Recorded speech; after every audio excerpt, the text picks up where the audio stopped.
Have you ever been at a barbecue and heard this conversation? How much do you have in your 401k? Don't ask. You? I'm trying to hit $1 million before I retire. And then you quietly did the math in your head and changed the subject. Almost every American has been in this situation. Retirement savings has become a social comparison game. But here's the question. The number most people are chasing might not be the number they actually need. Today, we're breaking this whole system apart. We're going to look at the math behind the word retirement in a way that actually makes sense. Before we talk about how much you need to save, let's get one thing straight. Where does your retirement income actually come from? The U.S. pension system is essentially a three-legged stool. Leg 1, Social Security, to about $2.5 trillion at the end of 2025, covering about 69 million beneficiaries. Leg 2, Employer-sponsored plans, about $26.8 trillion in Q1 2026, 56.3% of the total. 401 K-plans held about $8.7 trillion. Leg 3, IRAs, about $18.2 trillion, held by about 44% of U.S. households. Leg 2 has two types. DB defined benefit, you get a fixed amount in retirement and the employer bears the risk. DC defined contribution, 401k is the main player here. You contribute, you choose the investments, you bear the risk. Here's the key difference. Leg 1 is everyone supports everyone. The Social Security tax you pay doesn't go into your own account, it goes directly to current retirees. This is called a pay-as-you-go system. Legs 2 and 3 are you support yourself. Your money goes into your own account, and you spend it in retirement. But you also bear the investment risk. Over the past few decades, the U.S. has been shifting from everyone supports everyone to you support yourself. Social Security is not a what you put in is what you get back system. It's a redistribution mechanism. First, they calculate your average monthly income over your 35 highest earning years. That's called AIM. Then, they apply 2 bend points to calculate your primary insurance amount, PIA. The 2025 bend points work like this. Below the first bend point, the replacement rate is 90%. Between the first and second bend points, it's 32%. Above the second bend point, it's 15%. 3 examples to make this clear. Low income, Maria. Average monthly income, $1,200. She gets $1,080 a month. Replacement rate, 90%. Middle income, David. Average monthly income, $4,000. He gets $1,991 a month. Replacement rate, about 50%. High income, Susan. She maxes out contributions every year. Average monthly income, $14,675. Total across all 3 tiers, about $4,018 a month. Replacement rate, about 27%. The real logic of Social Security is it keeps you from being poor in retirement. But it doesn't guarantee you can maintain your pre-retirement lifestyle. If you want to live about the same way you did while working, you need to use Leg 2 and Leg 3 to fill the gap. Now let's look at the real data for Leg 2. According to Vanguard's report, based on 4.6 million 401k accounts, age 55 to 64, average $305,006, median $107,269, age 65 and over, average $330,186, median $103,202. See the gap? The average is pulled up by a small number of high balance accounts. The median is what the typical person actually has. If you're 55 and you have $107,000, you're already ahead of half your peers. What about the 3% with $1 million plus in retirement accounts?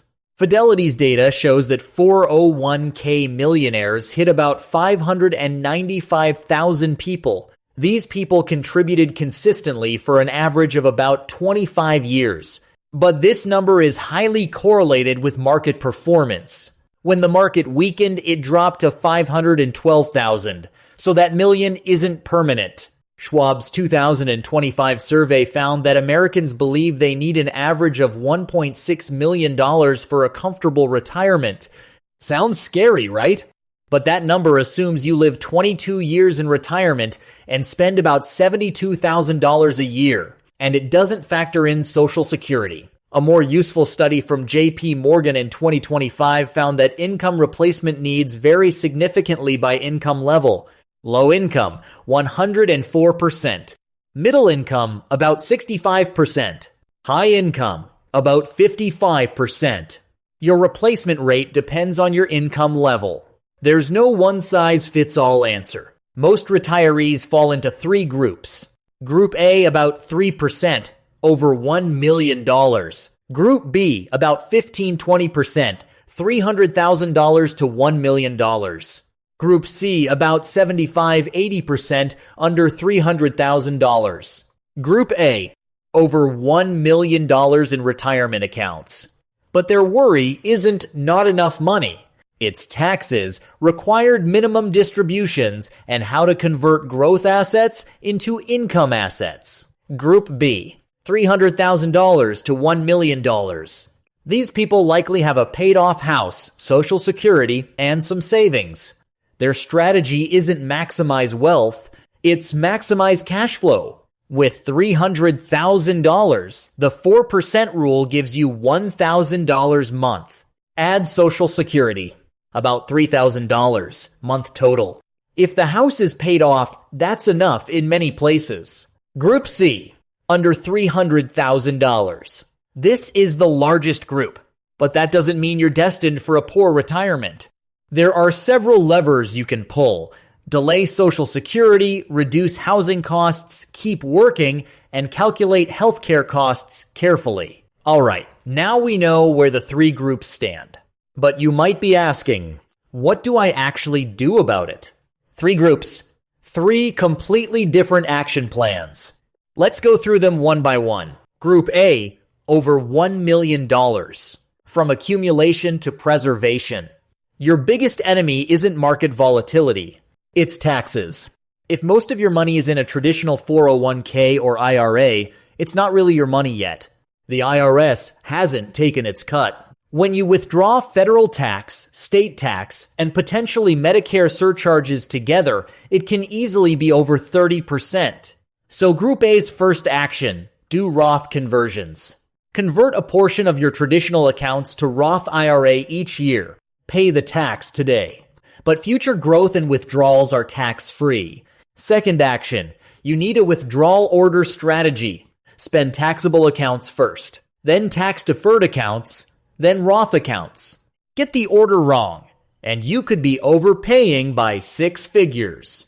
Group B, $300,000 to $1 million. From savings to cash flow. Your retirement isn't powered by your account balance.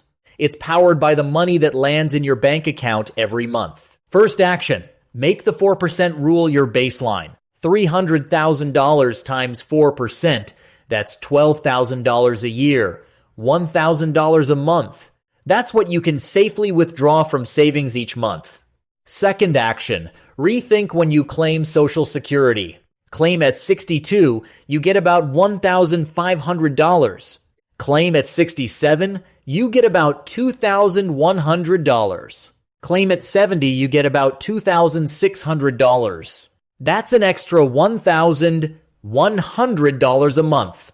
$13,200 a year. Third action, housing is your biggest variable. If you still have a mortgage, consider paying it off before retirement. Every $1,000 you reduce in monthly housing costs reduces the retirement savings you need by $300,000. Group C, under $300,000. From too late to still time. This is the largest group and the one most prone to despair, but you're not alone. First action, delay retirement. Not work until you drop. Work 2 or 3 more years. Every extra year you work, you spend one less year of savings, you save one more year of money, and you delay Social Security by one more year. Three things improve at the same time. Retire at 62 versus retire at 65. Work 3 more years, your Social Security check goes up about 25%. Second action, find a retirement income side gig. An extra $500 to $1,000 a month completely changes the quality of life. Third action, calculate healthcare costs carefully. If you retire before 65, you need to buy insurance on your own. That's expensive. If you can make it to 65, Medicare changes the whole equation. 3 groups, 3 toolkits. But the core logic is the same. Find your weak spot and use the cheapest tool to fix it. Group A fixes the tax leak. Group B fixes the cash flow pipe. Group C fixes the time window. And then you can all retire. 401ks look great. Pre-tax contributions, employer matching, tax-deferred growth. But they have several underappreciated risks. First, you bear the investment risk. With a DB plan, the employer bears it. With a 401k, you do. If the market drops 30%, your retirement savings drop 30%. Second, when it's gone, it's gone. A DB plan pays you for life. A 401k is a pile of money. When it runs out, it runs out. Third, required minimum distributions. After age 73, you have to withdraw money every year, even if you don't need it. This affects your tax burden and potentially your healthcare subsidies. Fourth, Social Security could be cut. According to the 2025 Trustees Report, the Social Security Trust Fund will be depleted in 2034. To be clear, the trust fund reserve runs out, not the entire system. Payroll taxes will still be coming in. But if nothing changes, monthly benefits will be reduced by about 19%. The monthly amount you're expecting may need to be discounted by about 20%. There's no single correct number for retirement planning, but you can ask yourself 3 questions. First, what are my monthly essential expenses? Not what I want to spend, but what I must spend. Housing, food, healthcare, transportation. Second, what stable income sources will I have in retirement? Social Security, pension, rental income, side income. Third, how much do I need to withdraw from savings to cover the gap? If your essential expenses are $4,000 a month, Social Security gives you $2,000 a month. The gap is $2,000 a month. Using the 4% rule in reverse, the savings you need is $2,000 times 12 divided by 4% equals $600,000. Not $1 million, not $1.6 million. Your neighbor might have $1 million and spend $8,000 a month. You might have $300,000, a paid-off house, and spend $2,500 a month. Who's more enough? Only you know. 3 things to remember. First, Social Security isn't your savings. It's a social contract, and that contract is being rewritten. Second, a 401k gives you freedom, but it also gives you risk. You are responsible for your own retirement. Third, your enough number is not someone else's number. Calculate your expenses, your sources, your gap. I'm Gino. See you next time.